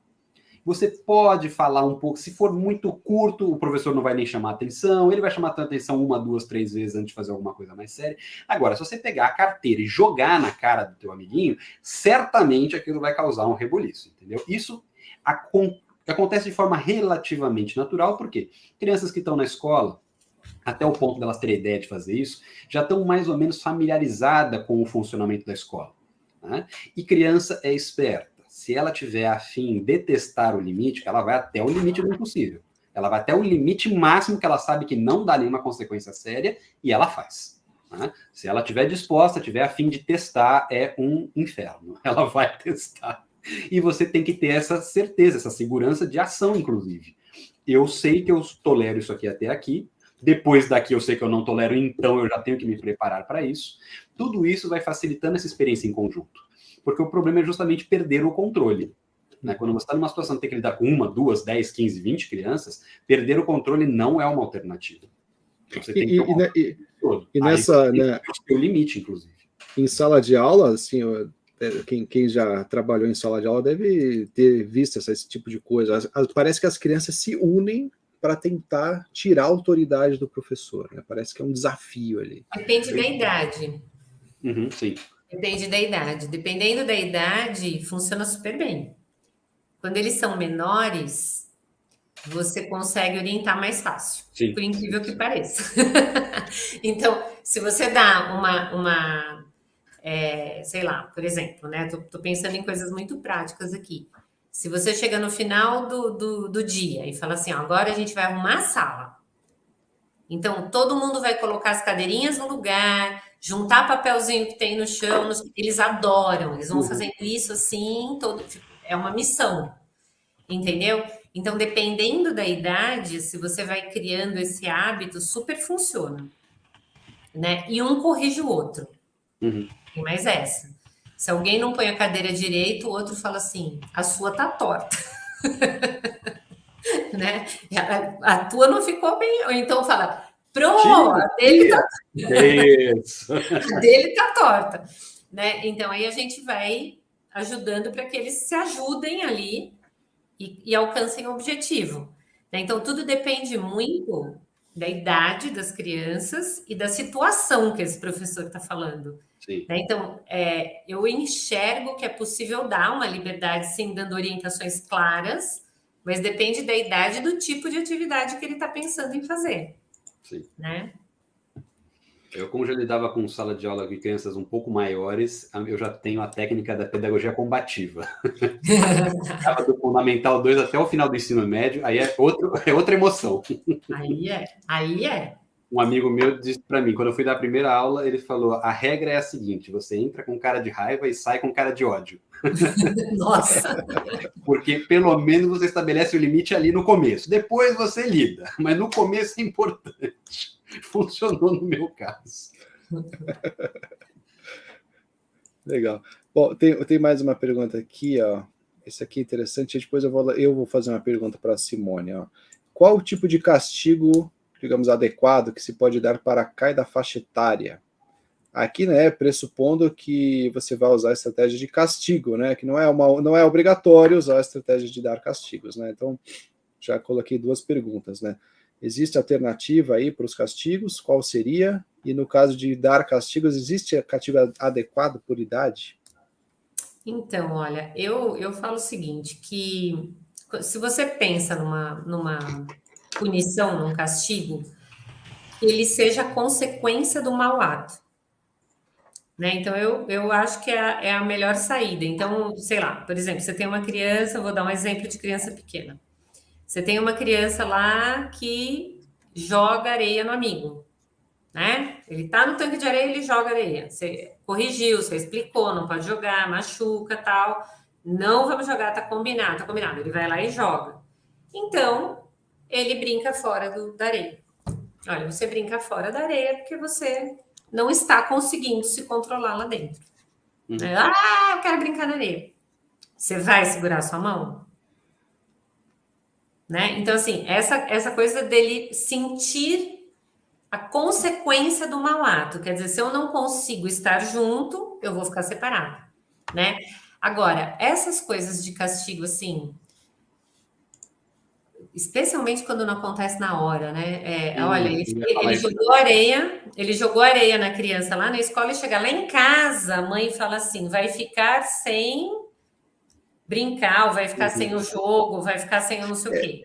Isso é tipo, você vai reduzir o privilégio, né? O castigo, nesse caso, você vai tirar um privilégio, uma liberdade ali que a criança tem temporariamente. Esse é o castigo, nesse caso. Que eu tô falando de tirar da areia. Ela tinha o privilégio de brincar, agora não tem mais. Ela perdeu porque ela tá machucando os outros. É ali para brincar. Mas deixa eu vou fazer uma pergunta em cima disso. Por exemplo, a criança está fazendo um negócio errado, a mãe chega e fala assim, se você fizer de novo, você vai ficar uma semana sem assistir televisão. E a criança faz e fica uma semana sem assistir TV. Você não está elevando o valor da televisão quando você trata como um privilégio desse tipo? Eu já vou te dizer o seguinte, eu tenho um grande problema com o e se. Tá? Porque quando você diz assim, não faça isso, se fizer, então já não é não faça. Já não é não faça, porque você já deu opção. Sim. Não é verdade? É verdade. Mais do que isso, não bata. Se você bater... Não, eu falei não bata, não bata. É quase um desafio, né? É quase um desafio. É quase... Dá vontade de fazer, só para ver o que acontece. Aí a criança bate, vamos ver quem pode mais, né? E aí tem um risco enorme, porque eu acho que primeiro que a gente eleva o valor, sim, né, daquilo que eu estou tirando, e o risco quando acaba isso?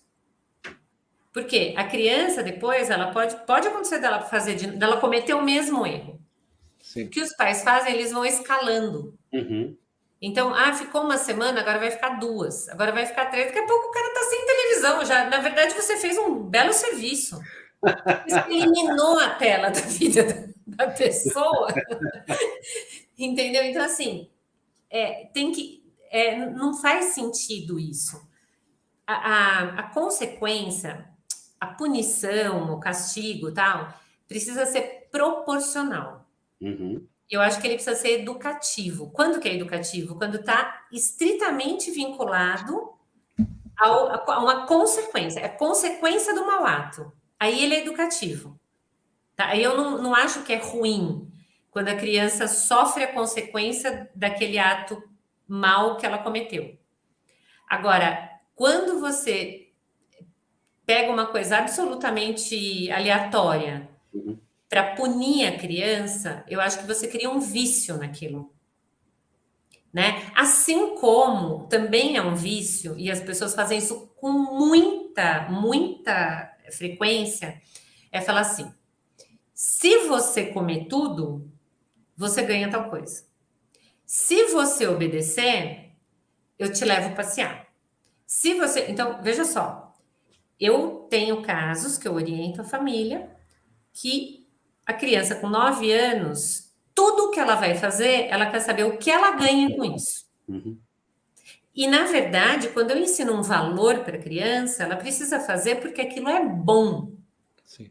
Porque aquilo é importante, não porque ela vai ganhar um passeio, não porque ela vai ganhar um suco. Você acaba desvalorizando o preço que ela tem que pagar e valorizando o resultado. Então, se você comer tudo, você vai jogar videogame, por exemplo. Estou inventando aqui.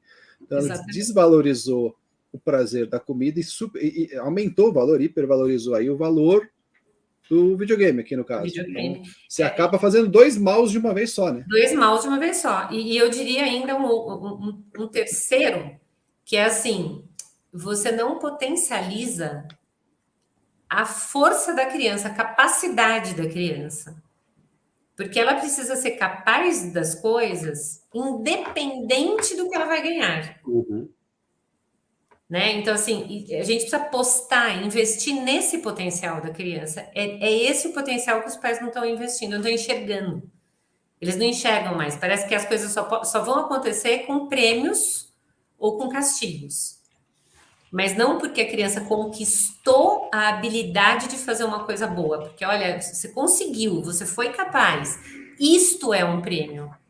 Sim, sim. Né? O prêmio é o ato bom que eu consegui fazer. Sim, aquela pergunta, você fez algo bom, em vez de ignorar, a gente ignora muitas vezes as coisas, tá dando certo, legal, deu errado, você vai e interfere. Vai lá, Às vezes você faz alguma coisa legal, faz uma coisa, você vê a criança fazendo uma gentileza ali, se olhou de longe, como é que você se sentiu quando você ajudou seu amiguinho ali, né? Como é que você se sentiu quando você...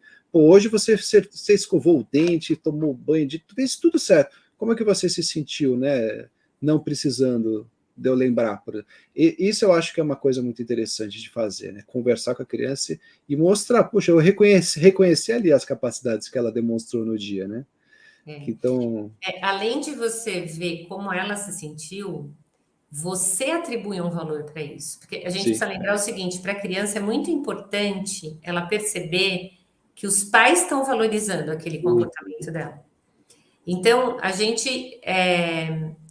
dizer para a criança, olha, estou muito feliz, eu percebi que você fez sem eu precisar te lembrar.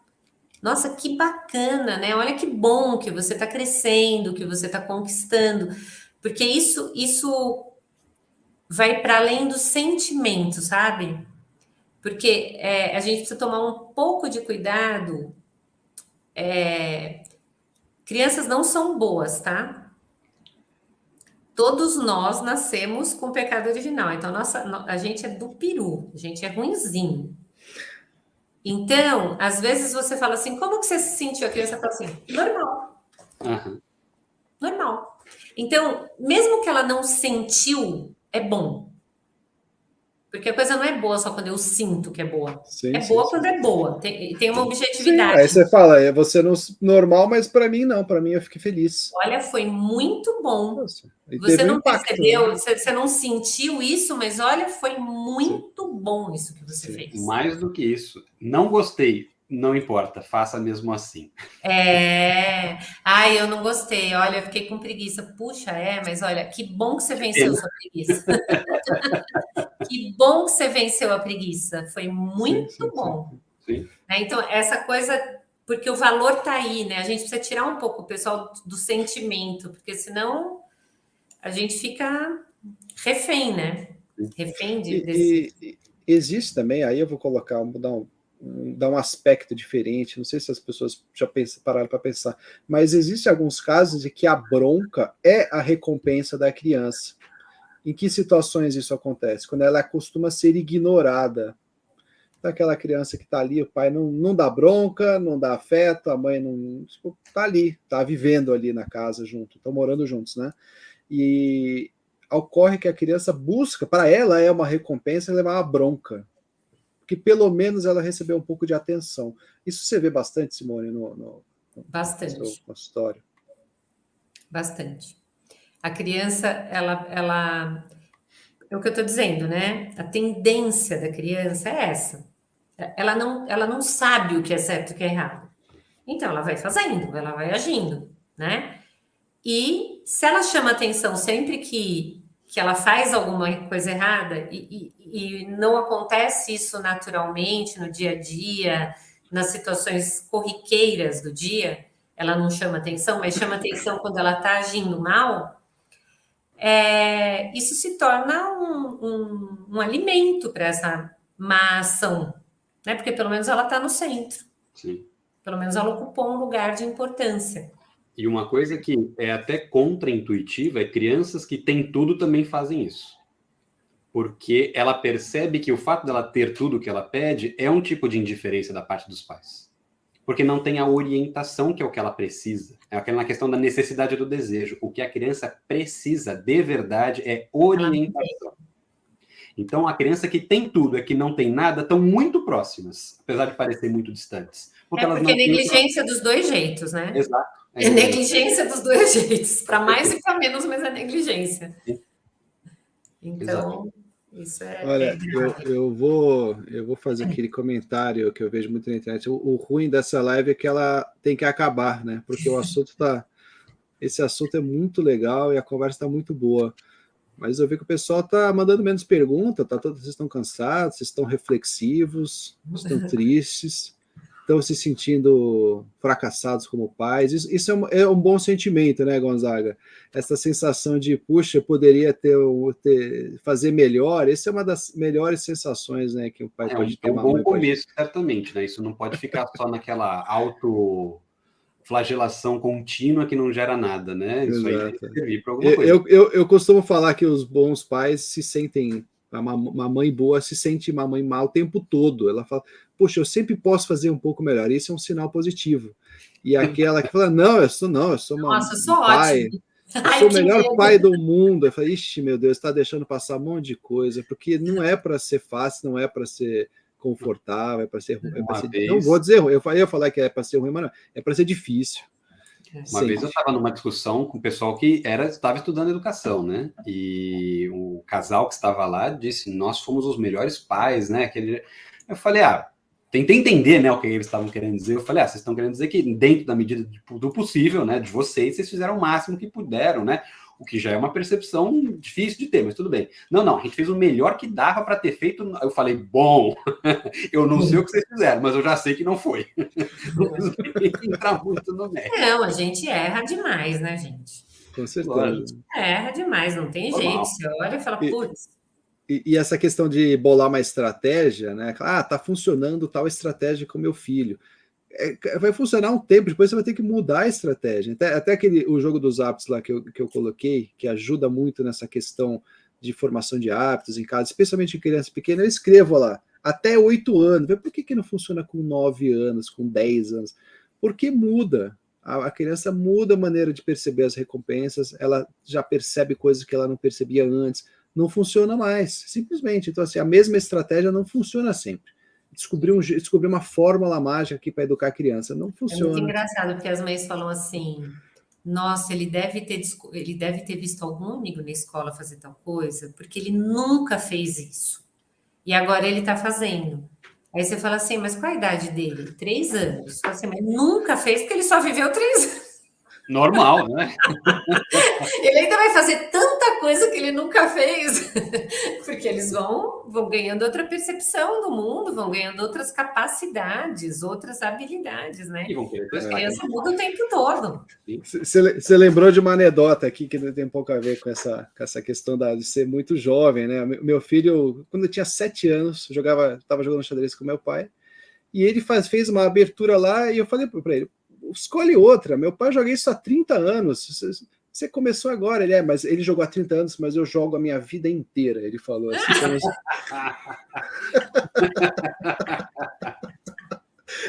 Dá para ter a noção de tempo dele, é muito curiosa, né? Uma excelente resposta. Uma excelente resposta. Falei assim, cara, que essa resposta é perfeita, é verdade, eu jogo a minha vida inteira. Uma última pergunta aqui, aí a gente encerra, até porque senão a Simone não vai querer voltar aqui, hein? Ó, Quinho de novo, legal, Quinho, que você está participando aqui. Ó. O acesso à internet deve ser limitado pelos pais, até que ponto? Poderia explicar pela faixa etária? Ó, eu já adianto para vocês que eu em breve vou trazer um especialista em cibersegurança para dar algumas dicas para famílias, tá? De como controlar, como monitorar, que tipo de risco existe hoje na internet, enfim. É outro assunto, tá? Mas aí a pergunta aqui para a Simone ou para o Marcelo, enfim, como é que faz essa questão do acesso à internet? Esse é um assunto, talvez, que mereça uma live inteira. Se for essa resposta, a gente não responde o Kim e faz ele voltar na semana que vem para acompanhar esse tema. Fica como sugestão aí do tema da semana que vem. Tem muitos critérios mesmo, mas eu acho que para falar disso precisa de bastante tempo. Porque hoje tem muitos estudos e muitas informações, porque está se vendo agora, né, quais são os desdobramentos do uso das telas, da tecnologia e da internet, né, que são duas coisas, né? E eu acho que eu mesmo que tive lá no módulo presencial lá de Navarra, eles trouxeram assim um monte de dados de pesquisa do acesso de crianças muito pequenas a conteúdos muito nocivos, porque a internet é uma janela para o mundo, né? Exatamente, é por isso que a gente estava querendo trazer essa ideia de falar de cibersegurança, porque assim, você está na internet, você clica, você está vendo um vídeo infantil ali, clicou um botão, já não é mais infantil, clicou outro botão, já menos infantil, você está às vezes até em conteúdos adultos ou ilícitos, né? A internet, ela não tem essa... não sabe quem é você, ela permite tudo ali, clicou, foi. Mas acho que essa pergunta do Quinho é muito... Eu não sei se é pouco específico, ou se eu que não entendi, mas é muito complexa. Ela é muito complexa.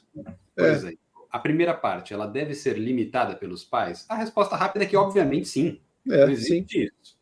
Sem dúvida nenhuma. Eu diria que sim. Na internet, sem chance. Tem que limitar, obviamente tem que limitar. Agora vem a segunda questão, que aí sim é muito mais complexa. O que é a internet para quem está fazendo essa pergunta ou para quem está fazendo essa utilização? Né? Se a internet é uma ferramenta, por exemplo, de consulta, isso já é uma limitação que está sendo imposta. A pessoa, por exemplo, está querendo descobrir uma coisa que ela não tem acesso, vida normal, né? Então ela vai, consulta a internet, ela tem aquela experiência, mesmo que seja uma experiência virtual, e depois encerra. É uma das várias possibilidades, né? É que nem você vai consultar o dicionário. Ninguém vai pegar o dicionário e ler dele de cabo a rabo. A pessoa vai ficar meio maluca fazendo isso. Mesma coisa de você deixar a internet limitada. Isso não vai fazer bem para ninguém. Então, você consultar um verbete no dicionário é a mesma coisa que você abrir a internet para resolver um problema. Tá?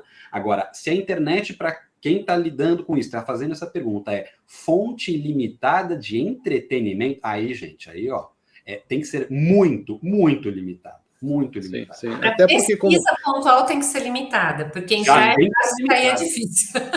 Sim. Até porque a gente está falando que a criança...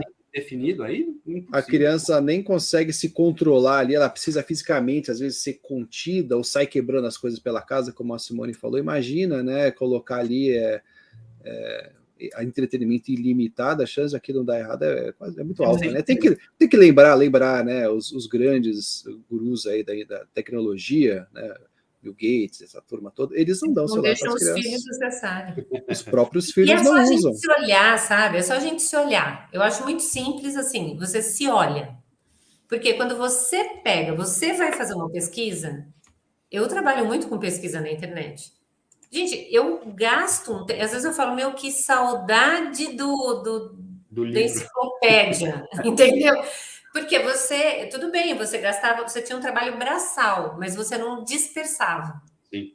Porque vem muitas informações, né? Então, assim, é uma fonte de dispersão sempre muito grande. Né? Se a gente pensa em adulto dispersando, imagina criança, adolescente. Nossa Senhora. Porque o conteúdo ali, a forma como as informações elas são apresentadas, elas são feitas para burlar as suas defesas. Imagina as da criança.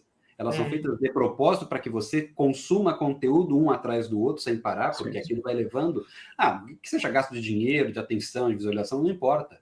Imagina a criança que não tem nem a tua condição de defesa. Isso é o tema para uma outra conversa ainda, né, Gonzaga? Que é os gatilhos ali virtuais, que eles são programados exatamente para funcionar de acordo com o nosso sistema de dopamina. É um problema eterno de falar de educação. Ela é mega transversal. Né? Porque você tem que acessar infinitos outros campos que todos eles, em alguma medida, vão refletir em educação em algum momento. É um tema bem ingrato para ser estudado nesse sentido. Você tem que saber de tudo um pouquinho para, né, conseguir encaminhar aquilo de alguma forma. Então, todos eles abrem temas infinitos do que quer que seja. Sim. É bom porque a gente sempre tem um tema novo para trabalhar aqui na alguma nossa vantagem live. tinha que ter, né? E todos os temas, é como você falou, todos os temas estão conectados com todos os temas ao mesmo tempo. Por isso que a gente, na tutora, tem aquela ideia do vitral, né? A gente está na frente aqui do desenho, mas o vitral, porque tudo ali compõe, né? O vitral, ele precisa das outras peças para se sustentar e uma não funciona sem a outra. Então, tem essa imagem dos vitrais na tutora por conta disso. Você está estudando ali um pedacinho, mas ele está conectado com o todo.